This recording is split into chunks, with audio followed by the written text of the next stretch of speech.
Hi everyone, I'm Samantha, And I'm Thomas. and welcome to this week's episode of Trans IRL.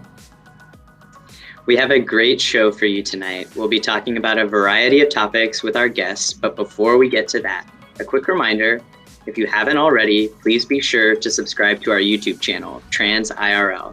When you do, you'll be notified when we go live, and watching live is the best way to watch, because then you can participate in our live chat.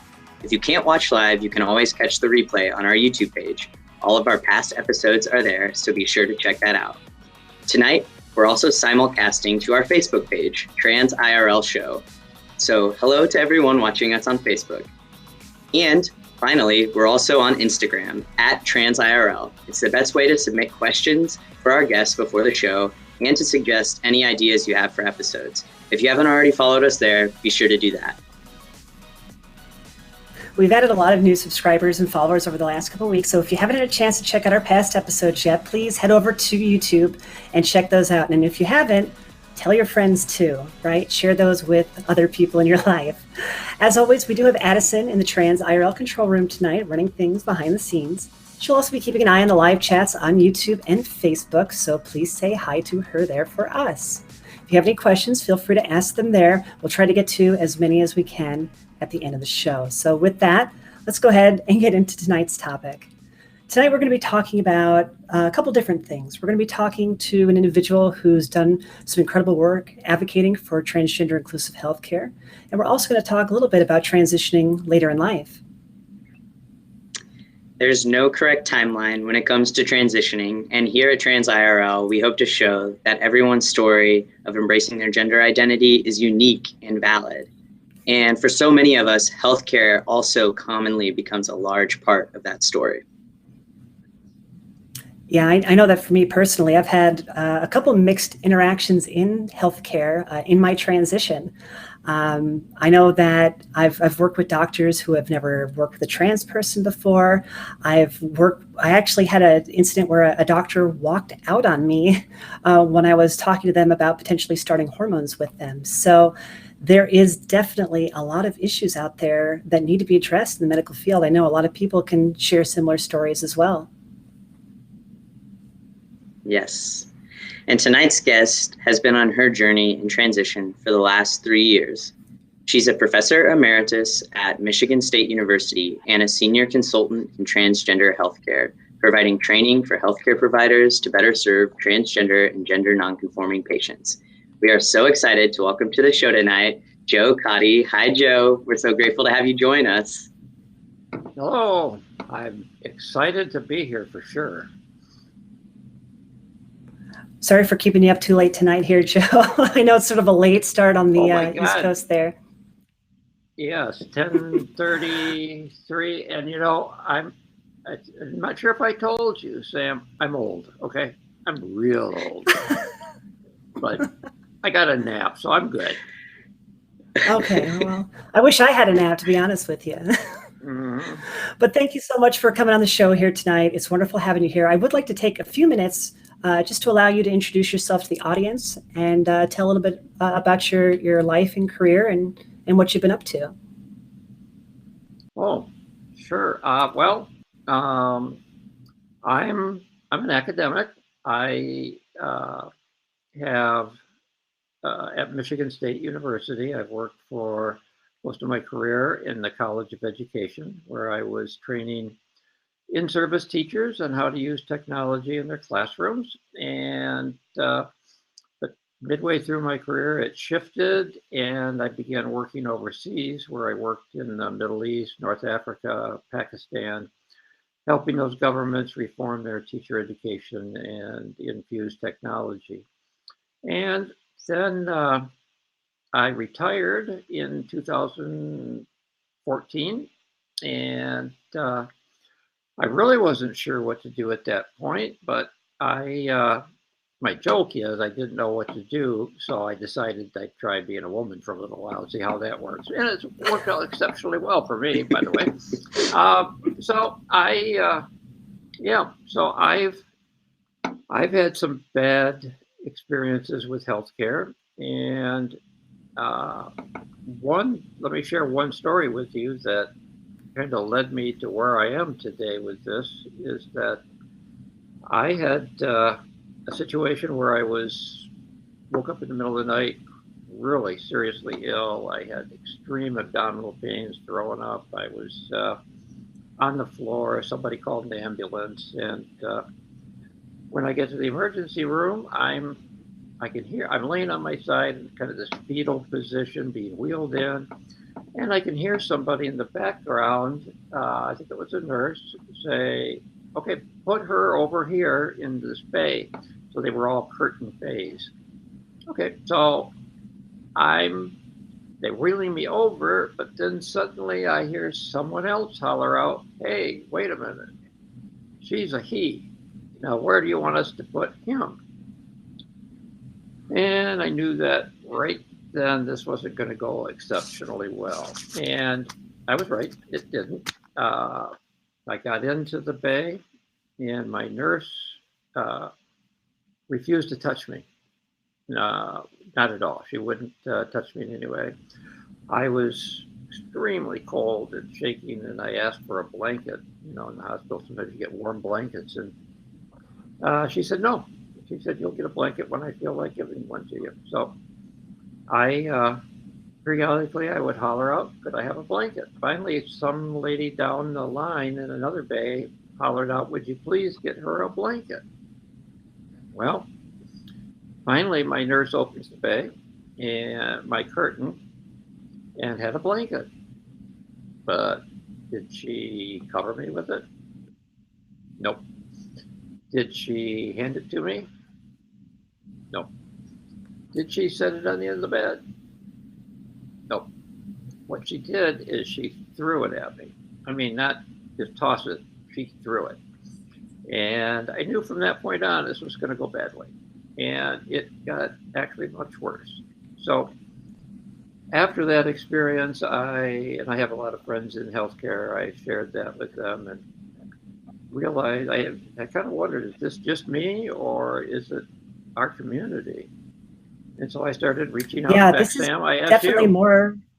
Yeah, absolutely. I was glad I could contribute to some of the research that you were doing. And you're absolutely right. This is something that a lot of people in the community have faced. And as a matter of fact, we do have some stats here. 33% of trans individuals have reported at least one negative experience in the last year here. So it's something that a lot of us run into out there. This is not an isolated case. I have a hard time coming up with anyone who hasn't had at least one negative experience. Yep. So yeah, this is widespread. It's something that affects a lot of the community. Yep. And that's why I ended up, I think, doing what I'm doing, because I saw an opportunity. And the doctors that I know are friends encouraged me to do more. And now, as an academic in education and as a transgender woman, I have the skills and the ability to do the educational programs, to do the academic research. And so here I am. That's what I'm doing, trying to improve healthcare for our community by training doctors, nurses, and healthcare providers on the big issues. That's so amazing. I mean, it's such important work to be doing, and I think we're going to cover a lot of ground tonight on all of your experiences and stories and how you've come to start training healthcare providers.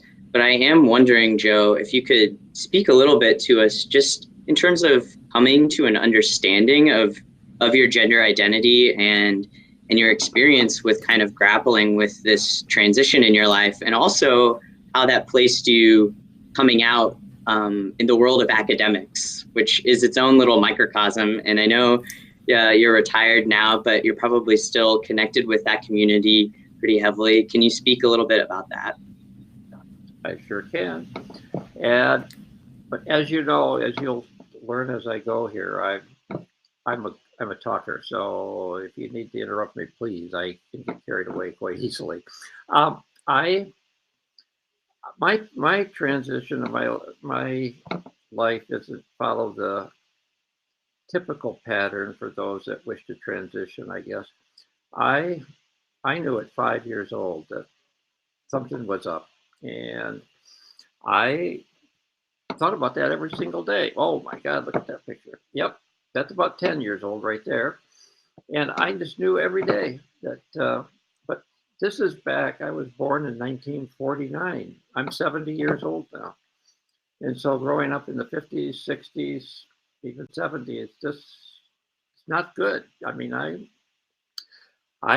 I was 8 or 9 years old, as probably many do, I thought, well, if I committed suicide, I had a 50-50 chance of coming back as a girl.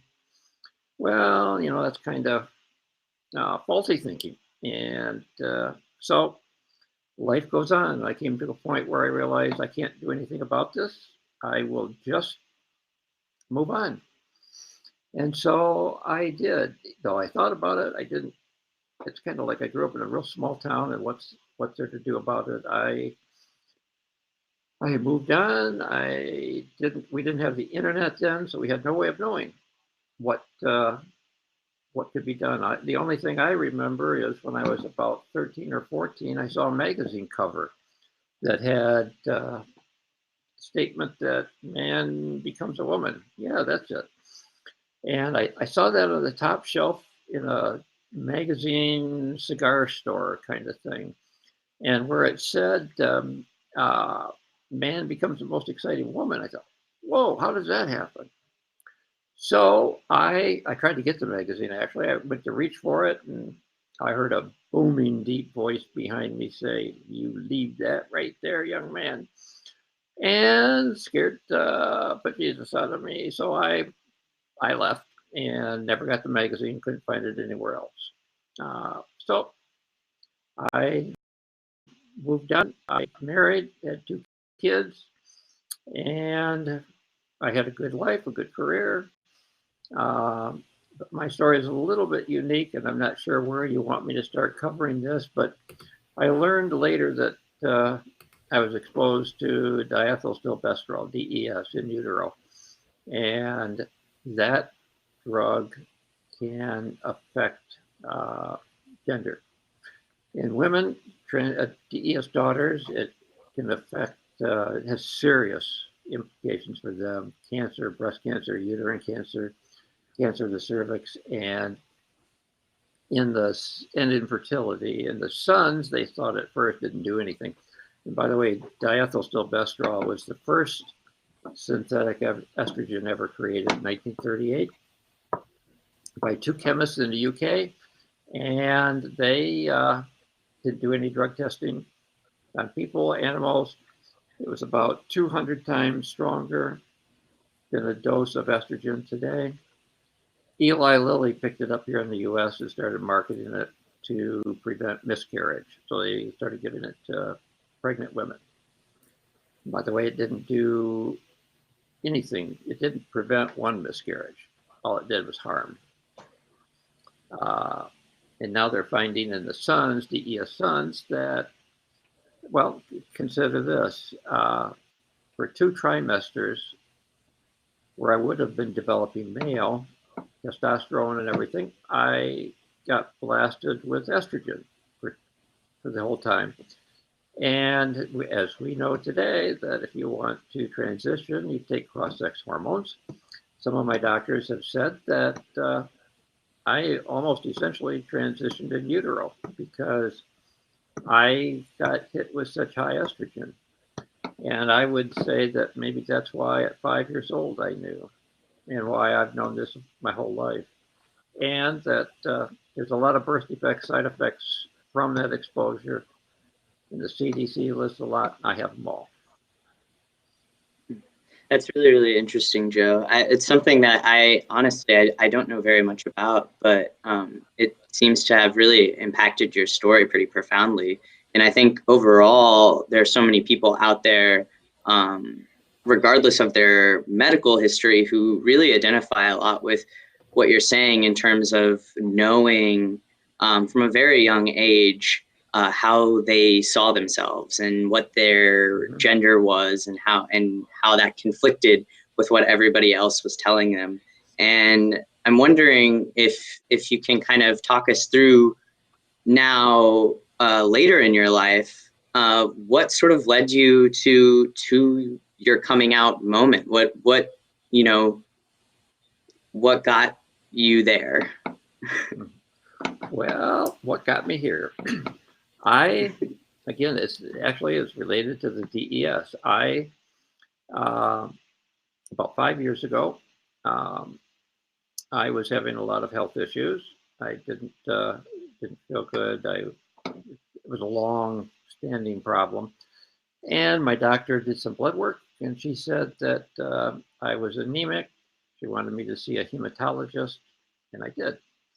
The hematologist said, "Whoa, I see the problem. You have no testosterone." Well, it's kind of like, tell me something I don't know, because I knew that.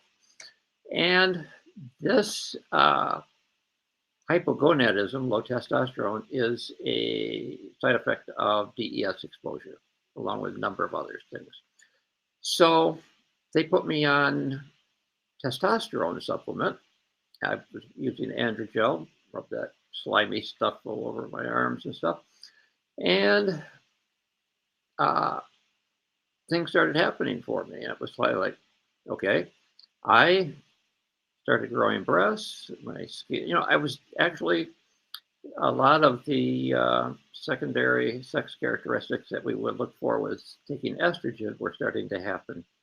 And when I went to the doctor and kept asking about it, and I even called the manufacturer of the drug, they said that I was converting the incoming testosterone to estrogen. There's an enzyme called the aromatase enzyme.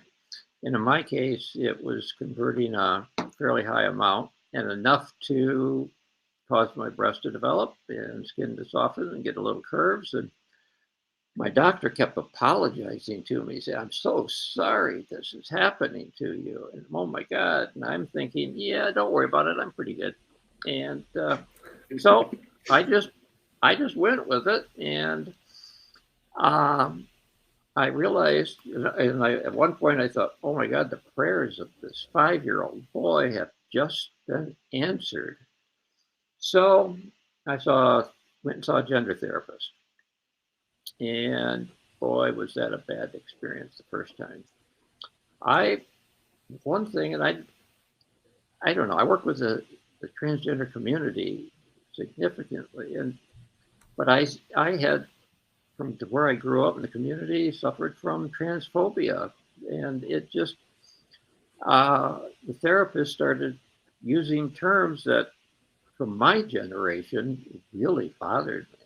And it was like, oh, and I left and said, okay, I'm not going back. And I didn't for 6 months. Then I went back and she said, well, I was waiting for you. I knew you'd be back. And so it got to a point where I had to make a decision. I saw the gender specialist at the University of Michigan. They have a comprehensive gender services program. They told me, you can fight this. You'll have to hyper-masculinize. We'll probably have to do surgery to remove those breasts. Or you can go with it. And I made that decision. I started on estrogen and then shortly thereafter progesterone, and it's all history. So you came out, this is towards the end of your academic career, correct? Actually, I had already retired. And so Okay. I was a year or so after my retirement that this started. And so it was a good time for me because at that point, my wife and I had actually split sometime before that. And although we're back together now, and she's one of my biggest champions, by the way, so I have to add that.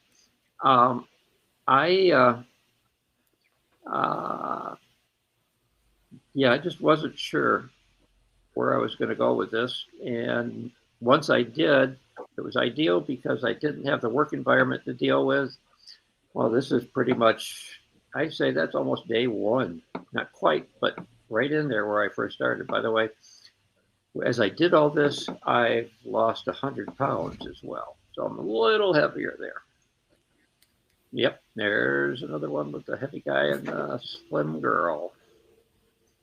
I like the one on the right a bit better. But, You know what's, I don't know if others have this issue or not, but when I look at those pictures, uh, in some ways, I mourn the loss of that guy on the left. I mean, he was a pretty nice guy. I liked him.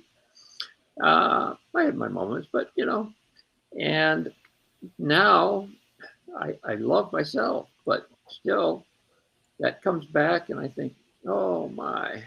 So I don't know. That's what I guess I pay No, my I think therapist that's for. that's an interesting point that you bring up there, though. I think for a lot of people, especially people who, I mean, even myself, I transitioned in my 30s, but I still Mhm. lived a third of a century as I was before. And there is some of that reconciliation from looking at your past self, looking at yourself today.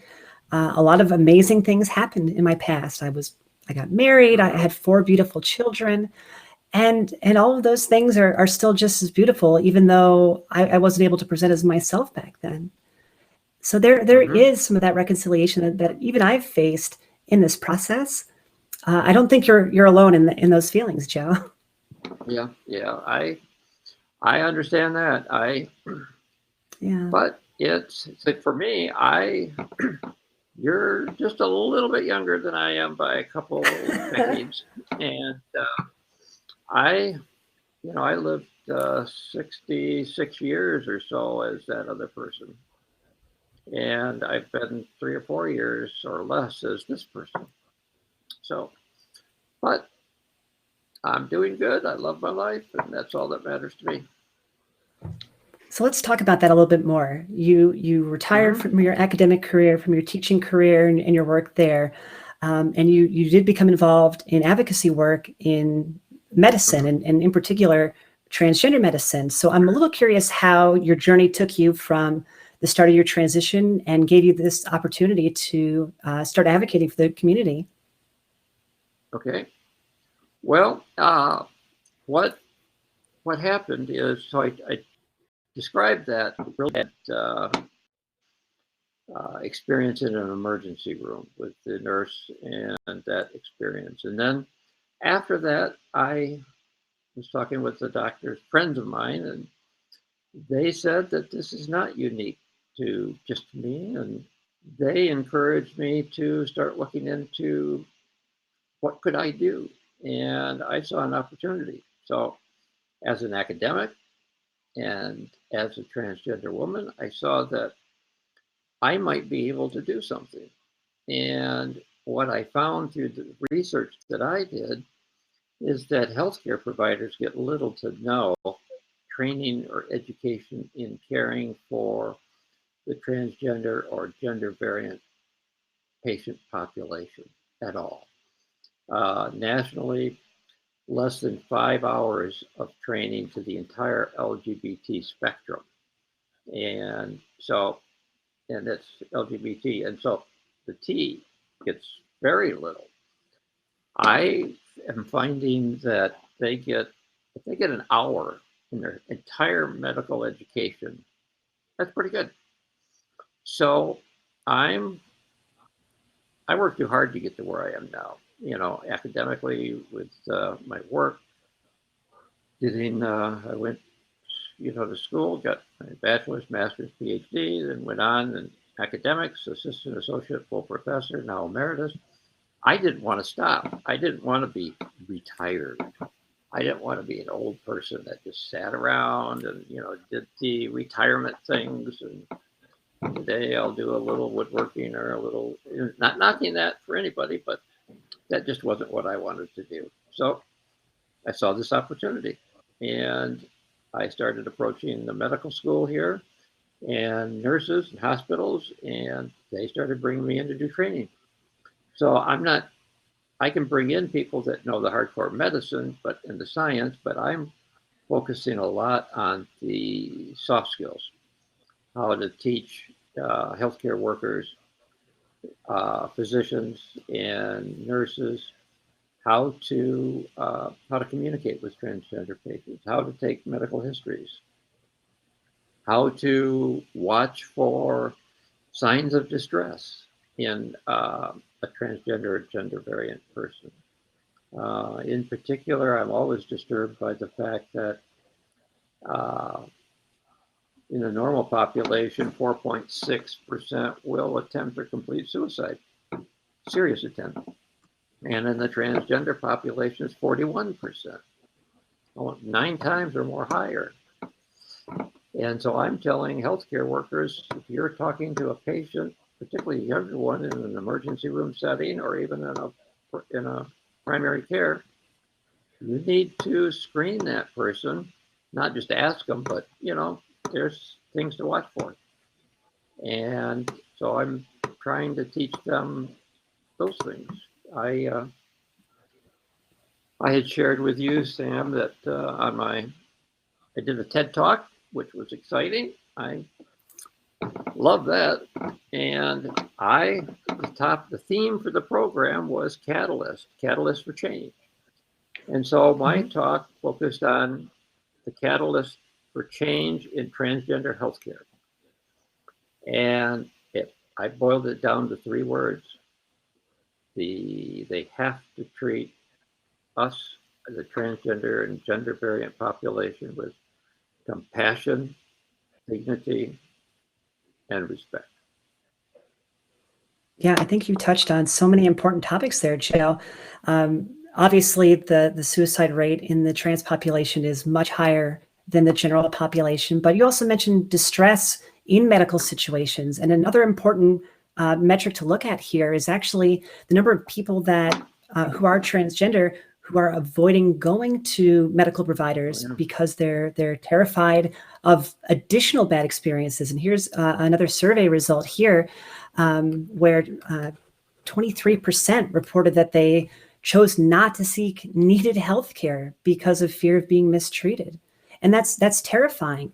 You already have someone who's distressed about being in a medical situation, but now they're potentially foregoing critical care because of those bad experiences. And as someone in this community, for all of us on this call and everyone watching out there, this is our lives. This is what we fought for just to get to this point. So to have it shot down or talked down to the point where we don't trust those in medical environments, it could have a devastating result to not have a positive environment to go into. It could have a truly devastating. And one of the things I started asking, so I'm pretty active in a lot of different forums besides on Facebook and Instagram. I'm on Reddit a lot. I think you first saw me there, Sam. And I ask these questions. What have your healthcare experiences been like? And many cases are just awful. And if you get that, like for me, when I went to that emergency room, I can tell you right now, I would not go back to that emergency room, that hospital again. I'm done. I'll go to a different one, but not there. Not going to happen. So what do? And yeah, it can be a lot. I mean, I remember just trying to seek out where to even start with my medical care when I wanted to transition. And I drove like 2 or 3 hours north of me to go to a specific LGBTQ clinic because I was living in Indiana at the time, and I didn't have any confidence that I was going to find a healthcare provider that I could confidently walk into and have them know what I wanted. And so I drove to get the care that I needed, and that worked out well for me at the beginning. And then later on down the road, a therapist that I was seeing locally recommended a healthcare provider to me that was like in town. And so I took the leap and I met with her, and she was actually amazing. And it shocked me because I just didn't think that I was going to find this. And it changed my relationship with my healthcare so immediately to have someone who was trained, who was, like you're saying, compassionate. She was excited for me. She would celebrate all of my little victories, getting back good blood work. And like when I scheduled my top surgery and came back afterwards for one of my first visits with her, she was just like wanted to see and was like so excited. And it was, I don't know, it was just so fun to have that. And it can be so difficult to get by when you don't have that, and the fear of, you know, not being able to access good healthcare and waiting can be so incredibly dangerous, like you're saying. So I'm wondering, Joe, with this, could you speak a little bit more to what it really looks like when you come into a hospital or a healthcare center, when you're doing these trainings? You know, who's in the room with you? What are the topics that you're focusing on? What are the goals of the session overall? Oh, good question. Well, many of the trainings I've been doing in hospitals, so I've got several different types of programs. I'm doing some for physicians already in practice that need continuing medical education. So I'm doing e-learning programs for them, but I don't see those people. I'm going to be creating the content, they take it online, and then I don't interact. What I really enjoy is training, in particular nurses, because they're the almost first line in a hospital or in any healthcare. You go into just the doctor's office. It's the nurse that's going to come in and take your medical history. I go in as an example. There's a local hospital, and I went in and did training for about 60 RNs, and I covered, really, it's just soft basic skills, telling them really who we are, what our issues are, how to talk with us, you know, how to get preferred names, pronouns. And some of these things they struggle with, and when they say, I don't know how to ask. And I said, well, you just ask. And if you make a mistake, you apologize. And just tell them, you know, work with me. So I'm focusing on that. And then I'm focusing on some of the medical issues, like patient communications, how to communicate effectively with a patient that's transgender or gender variant. I focus a lot on privacy, because one thing I found is, like, when you go into an emergency room, say, and like I was in one that had curtain bays. Well, you don't know who's in the next bay, and if they're a young person, they probably have their parents with them or a parent. You don't want to out them in front of a parent when the parent might not know. And if you do that, boy, you could destroy that kid's life, because quite often the parents will resort to violence. They'll throw the kids out. I mean, it can be really bad. So I teach them about effective communication skills.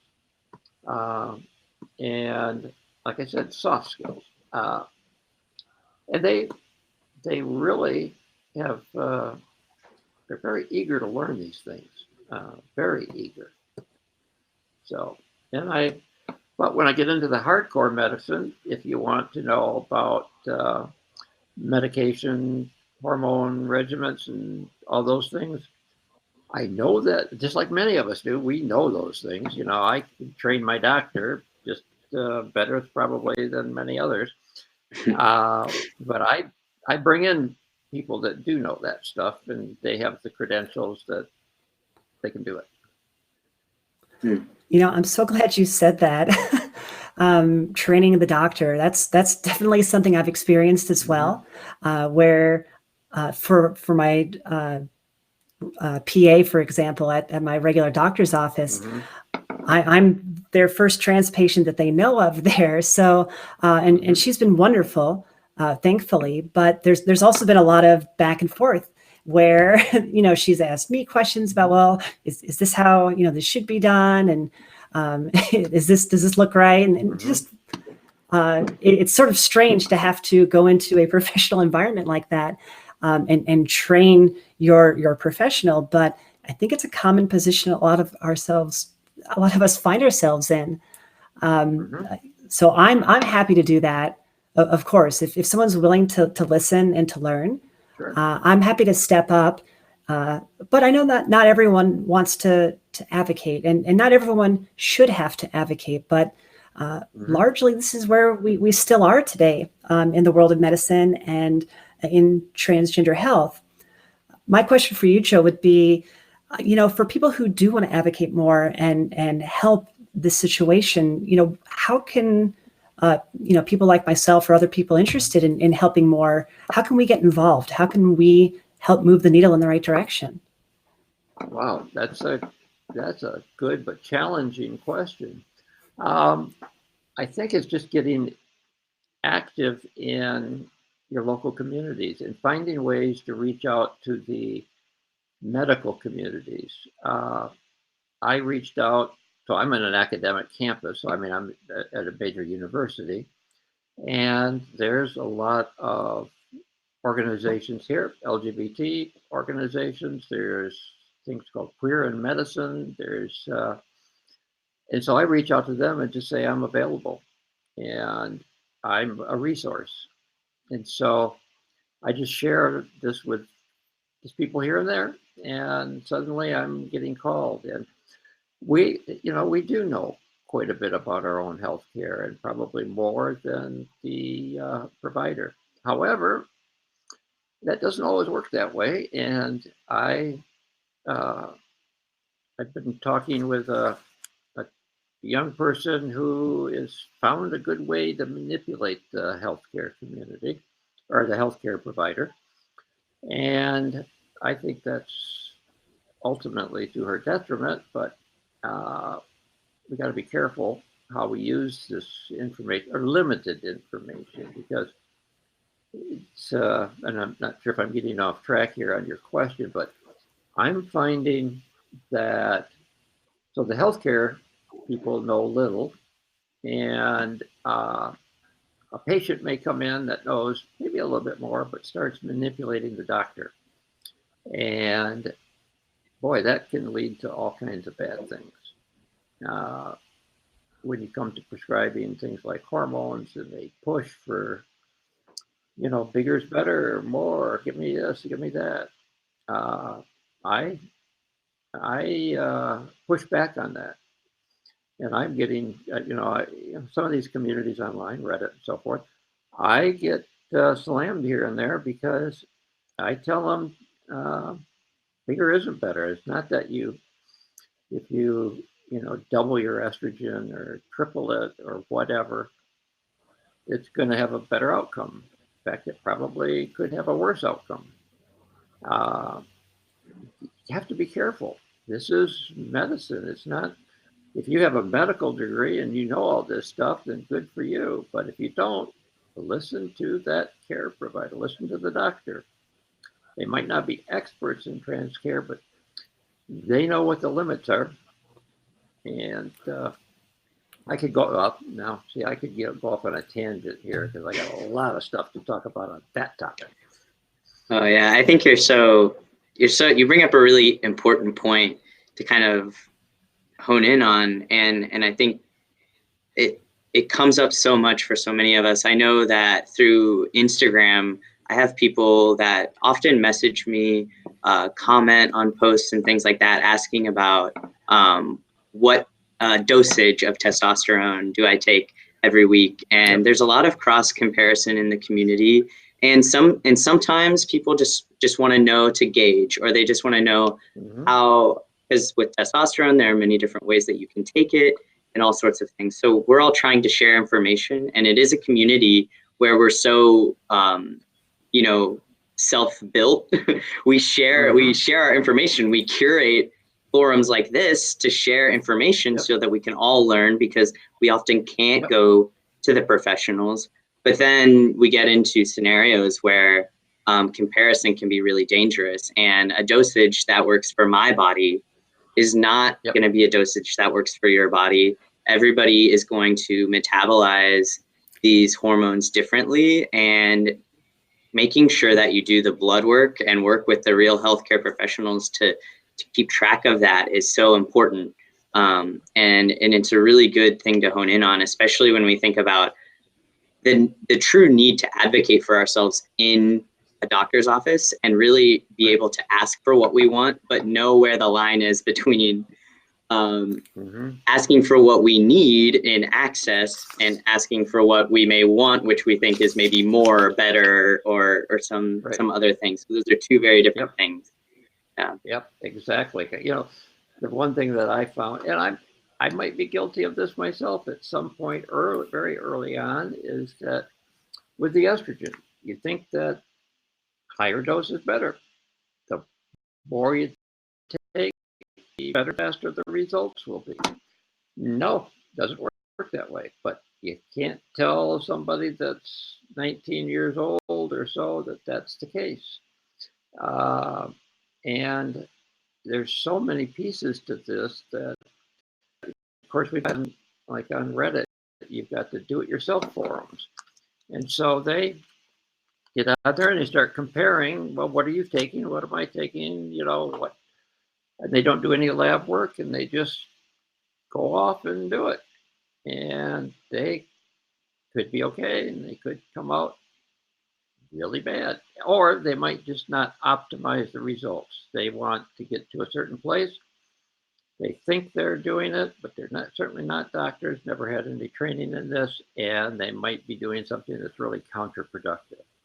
So I caution people about that. Yeah, definitely.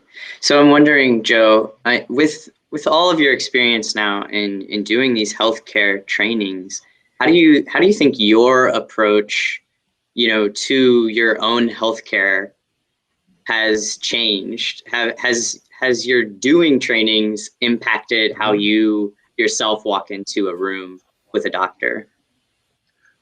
I think it has, because it's not just the doctor. It's from the time you walk through the front door of the clinic or the office. I finally got my primary care doctor was amazing.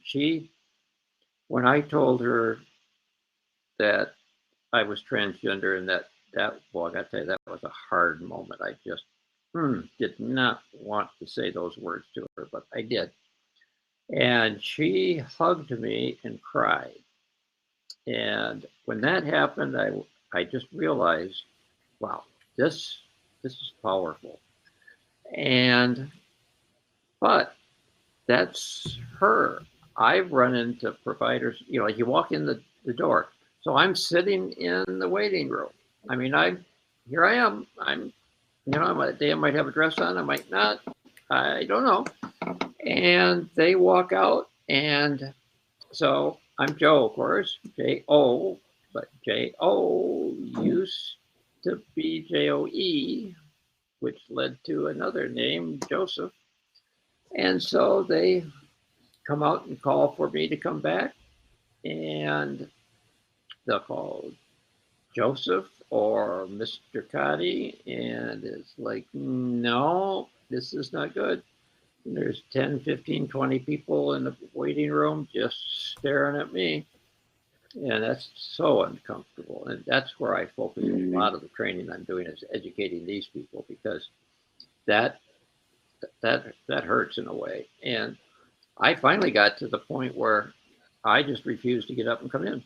They come out, they'd look right at me, they'd know me, and they'd call me by my old name. And I just sit there and look at them. Yep. And they'd wait. Well, come on, time to come back. No, I don't know who you're talking to. So let's talk about that then. For trans individuals who are in a situation like that, what are some of the ways that we can advocate for ourselves in situations that aren't positive? Well, I think we have to speak up and just share what that means to us, why that bothers us, help educate that, the staff there, whether it be a tech, it may be an administrative person calling you back. Let them know why that bothers you. And hopefully, and then if they're not getting it, you tell your doctor. And if things are pretty bad there, I have a good suggestion for that. You call me and I'll come in and train them. There you go. Perfect. Do it. Yep. That's awesome. I did want to touch a little bit on a topic we talked about earlier, Joe. You know, there are a lot of people out there watching right now who are in their 40s, 50s, and beyond, who are considering transitioning, or they're trying to figure out if this is, you know, something that's still possible. And I'm just curious, you know, what your take on it is, as someone who's gone through this and been very successful, you know, successful all the way to the front page of Reddit, successful in your outcome, in your transition here. But I am curious, you know, what you would say to those individuals. Well, by the way, that got 500,000 views. Kind of, oops, didn't mean to do that. So I read stories on Reddit and elsewhere, and I have a lot of people that write me personally, and I guess I've kind of cultivated a following of people that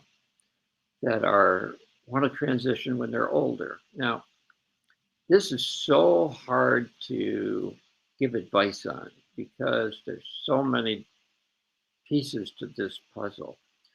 And I think someone that wants to transition later in life, now later is, 40, 50, 60, so at a point where you have a family, possibly, and there's a lot of implications besides just yourself. There's a lot of other people impacted by your decision. Just like for you guys, when you transitioned, I mean, it wasn't a single decision made by you and didn't impact anybody else. And you have to really think about those. And I think the only way you can do that is to see a therapist and talk them through before you start making critical decisions where you announce things to people. I mean, that's just my personal thought on this. So I watched people write on the forums where they will say late in the afternoon that they've known they wanted to transition their whole life. They have never shared this with their spouse. They're married. They've got kids. And they just know that when they come out that they're still going to love them because they're still the same person. So why wouldn't they? Well, and then they do that. And then the next morning they're suicidal because the wife took the kids and said, I married a man. I didn't marry a woman. And they're gone. So that is so difficult. And it's something I don't have good answers for, other than you need to talk with somebody first, then make those decisions, because I've talked to quite a few people where this doesn't have to be an urgent decision. It doesn't have to be, I've decided today and I'm going to do it tomorrow. I mean, I thought about it, my whole life.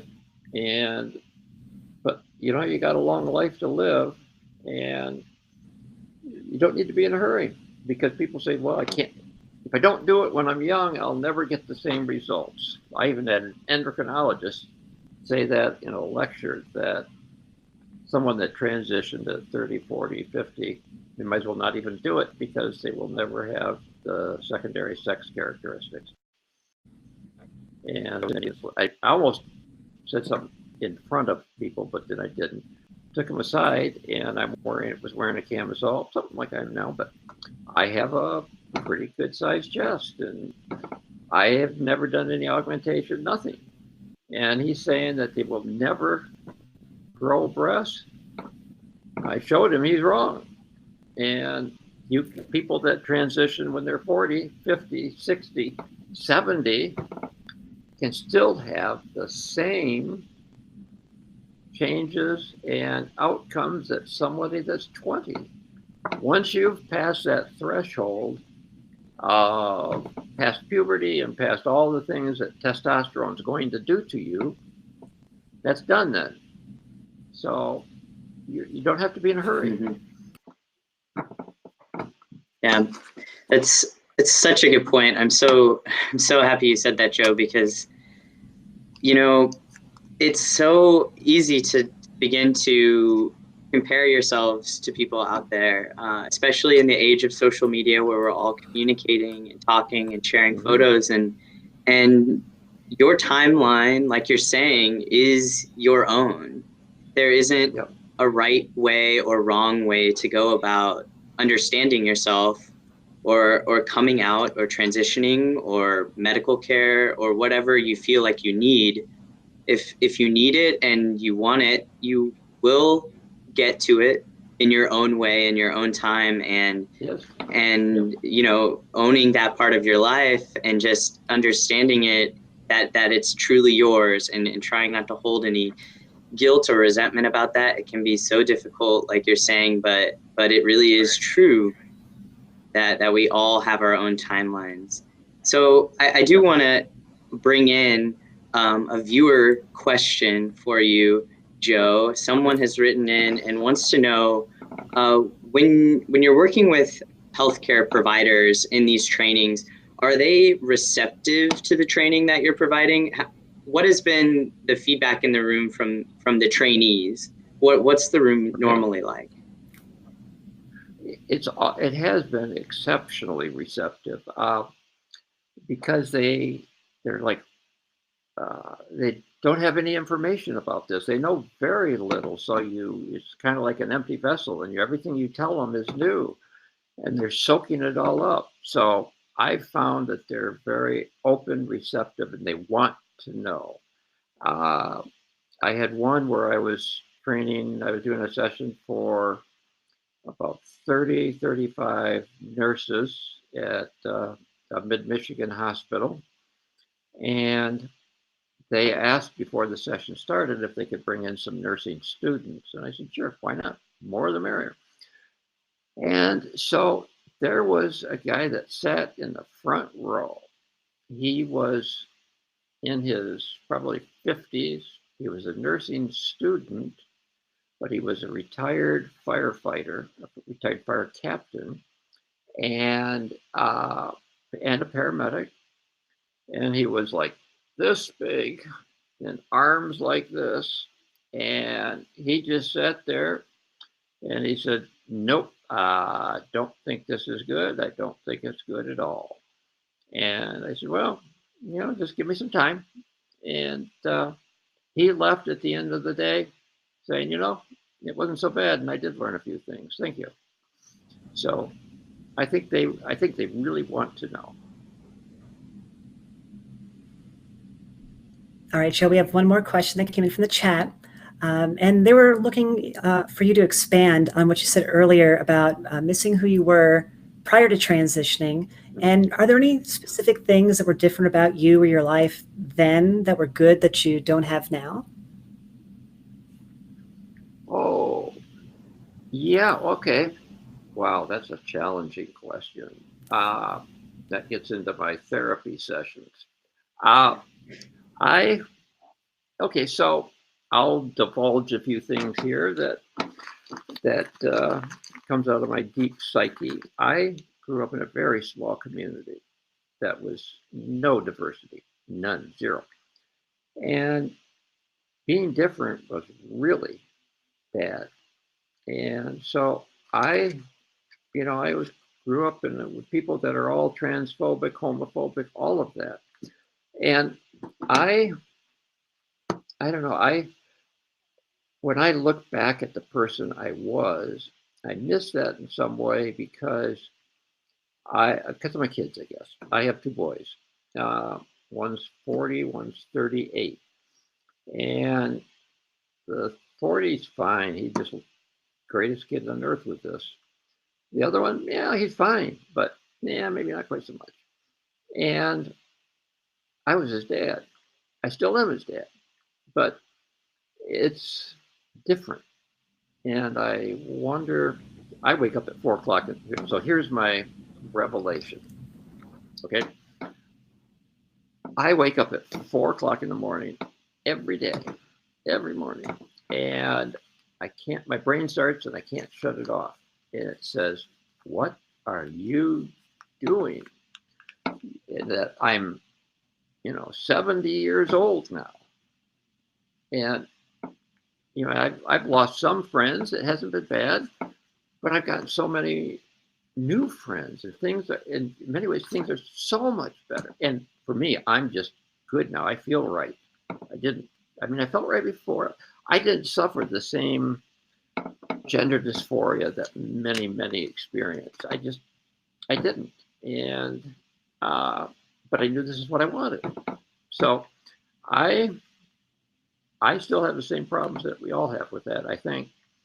And it becomes, as I sit here in my dining area, I can look over at the desk with all the pictures of me before and with my kids. And here I am out in the yard, and I'm, it's kind of like tossing the ball around with my kids. I can still do that, but that was a different person. So that's my thing. But the thing is, you talk to a therapist. Don't just let it eat you up. You talk to them, find out why and what you can do. And actually, I've found some pretty good solutions to it. Absolutely.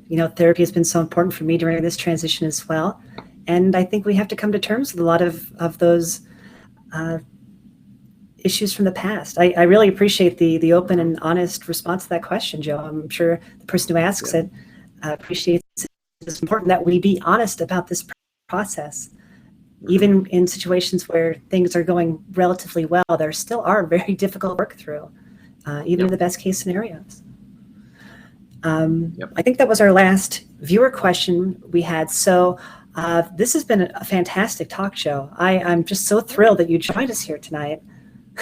Well, thank you. I'm really glad that you invited me to talk, and I think this is great what you're doing, and I think what I need, the message that I want people to get. So did I mention I'm 70? I think I did. I'm old and I don't remember what I said before. So, I might have said it. I don't know. But I've transitioned and I've taken hormones, but I haven't done, there's one little surgery to the lower half of a body that, I won't go there. But other than, I haven't done anything. I haven't done the face. I haven't worked on the voice. I haven't worked on a lot of things. And it's like, for what? I'm good. Take me or leave me. I don't care. And I think that attitude has served me well. I haven't gotten obsessed with some of the things that could drive you crazy. Although I'm trying to get my hair to grow out here a little bit more. But these ear things really keep numbers on your hair. What's up with this? Come on. Yeah, we both do the Bluetooth, so then we can keep our locks. Yeah, we got the wireless ones. Oh, I know. Yeah. So you didn't tell me this ahead of time. If I'd known. We'll have you on next time. Okay. Yeah, next time. This is absolutely wonderful, Joe. Thank you so much for giving up some of your evening to talk with us here tonight. I think this is a really valuable conversation, and it's just another reminder that we do need to continue to advocate for ourselves. That our best advocates are ourselves right now. It's going to be an uphill battle with medical care for trans individuals. We're definitely nowhere close to being done seeing these issues out there. So for those that want to be visible and those that want to advocate, we need to continue doing work. And the work that you're doing is fantastic in Michigan. So thank you very much for the work you're doing up there. And I hope maybe we can get you out to Arizona in the near future here. Sure.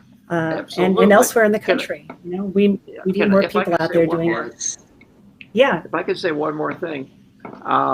So after my TED Talk, I put together a new website, which is focused on transgender healthcare. And as you can see, I'm focusing on those 3 words. I think that's just the most important thing. And so I'd encourage people that are watching this show to take a look at the site. If you think that you have somewhere that could use training, give me a call. There's a contact form, send me a note. Or if you just have questions about things that I might be able to answer for you, let me know. you can reach me through that site, or I'm pretty easy to find these days on the internet. I don't know if that's good or bad. I think in that case, it's a good thing. Okay. Yeah. All right. I do want to say real quick before we go any further in the episode, we talked a lot about some of the struggles that transgender individuals face during this process. We also talked a lot about suicide, which is something that some people do struggle with from time to time, those thoughts. We do want to mention Trans Lifeline, which is available 24/7 here in the US and Canada. If you are in a situation where you need to speak to somebody, you can use Trans Lifeline in those situations.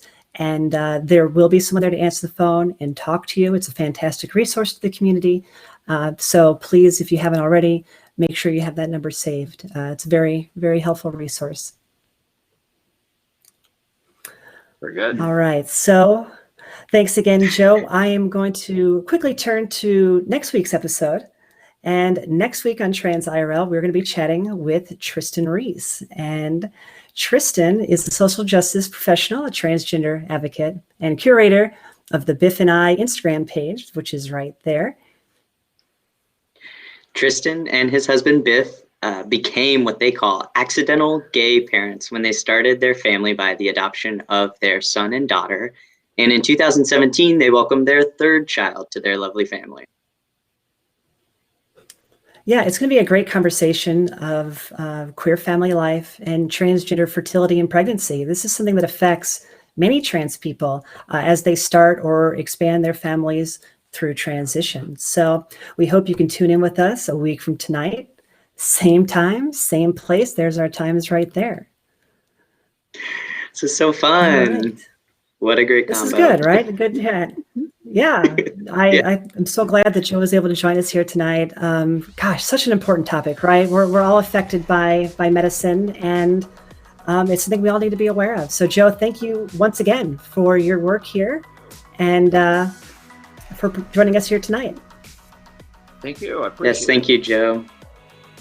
It was so much fun. We are so glad to have you. You brought up so many great topics for everybody to consider, and I think it was a great conversation. All right. Thanks, everyone. Have a great night. Bye-bye.